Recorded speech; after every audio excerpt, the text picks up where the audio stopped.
नमस्कार, मैं हूं कुसुम। JB24 न्यूज में आप सभी का स्वागत है। छत्तीसगढ़ विधानसभा चुनाव के लिए पूर्व मुख्यमंत्री डॉक्टर रमन सिंह ने अपना नामांकन दाखिल कर दिया है। रमन के नामांकन के बाद गृह मंत्री अमित शाह के मंच पर राजापुर सीट से पार्टी के उम्मीदवार ईश्वर साहू भी नजर आए। शाह के मंच पर ईश्वर की मौजूदगी के सियासी मायने क्या है, ये सवाल छत्तीसगढ़ के सियासी गलियारे में तेजी से तैर रहा है। ईश्वर का भाजपा खेमे में मौजूद होना क्या तुरुप का इक्का साबित हो सकता है? क्या कहती है वोट गणित, आइए समझें। छत्तीसगढ़ विधानसभा चुनाव के लिए नामांकन की प्रक्रिया शुरू हो चुकी है। छत्तीसगढ़ का चुनाव 2 चरण में होगा। 7 नवंबर को पहले चरण में जिन 20 सीटों के लिए वोट डाले जाने हैं, उन सीटों से भारतीय जनता पार्टी और कांग्रेस के अलग अलग राजनीतिक दलों के उम्मीदवार निर्दलीय नामांकन कर रहे हैं। बीजेपी की ओर से पूर्व मुख्यमंत्री डॉक्टर रमन सिंह ने भी सोमवार को राजनांदगांव विधानसभा सीट से अपना नामांकन पत्र दाखिल कर दिया है। डॉक्टर रमन के नामांकन में गृह मंत्री अमित शाह भी पहुंचे। नामांकन के बाद अमित शाह ने जनसभा को भी संबोधित किया। उन्होंने भ्रष्टाचार को लेकर भूपेश बघेल के नेतृत्व वाली सरकार को जमकर घेरा और कहा कि छत्तीसगढ़ के भ्रष्टाचार के चर्चे दिल्ली तक है। अमित शाह ने भ्रष्टाचार को लेकर छत्तीसगढ़ सरकार पर निशाना साधा, लेकिन एक बात और थी जिसे लेकर अब चर्चे शुरू हो गए हैं। बता दें, मंच पर शाहजहांपुर के बीजेपी उम्मीदवार ईश्वर साहू भी नजर आए।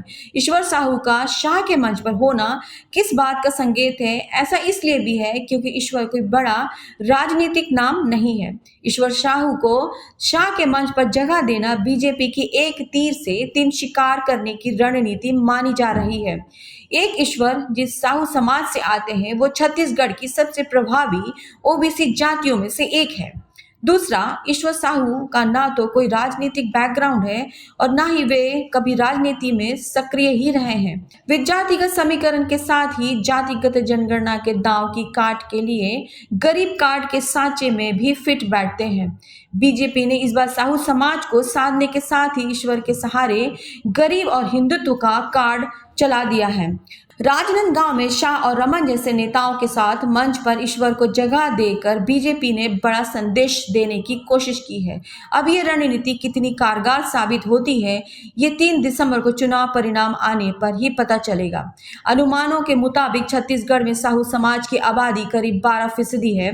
कई सीटों पर जीत और हार तय करने में समाज के मतदाता निर्णायक भूमिका निभाते हैं। यही वजह है कि बीजेपी हो या कांग्रेस, दोनों ही दल साहू समाज के अधिक उम्मीदवारों पर दांव लगा रहे हैं।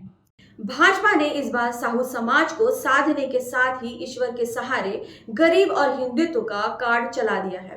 राजनांदगांव में शाह और रमन जैसे नेताओं के साथ मंच पर ईश्वर को जगह देना भाजपा ने बड़ा संदेश देने की कोशिश की है। अब ये रणनीति कितनी कारगर साबित होती है, ये 3 दिसंबर को चुनाव परिणाम आने पर ही पता चलेगा। देश दुनिया की तमाम खबरों के लिए देखते रहिए JBN24 न्यूज। तब तक के लिए दीजिए इजाजत। धन्यवाद।